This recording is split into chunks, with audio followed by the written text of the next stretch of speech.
শুরু করবো। আমরা একটা ফটো সেশন করবো। আমরা সবাই এখানে চলে আসি ফটো বুথের সামনে। এরপরে একে তো রানিং এর প্রোগ্রাম, এর চেয়ে বড় বিষয় হচ্ছে যে এটা কার্যক্রমগুলো জোরদার করেছি।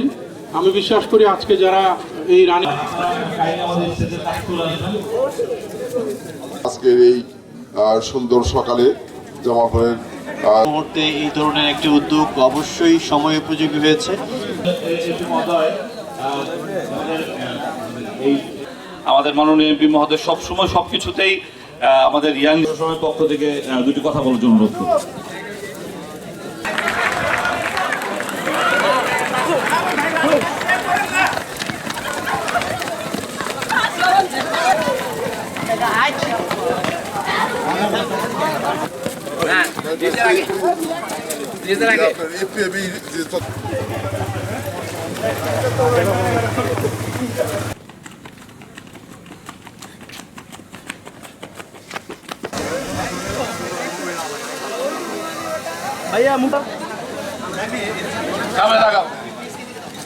আমাদের এই ইভেন্টটা হয়েছে তার জন্য গর্ব।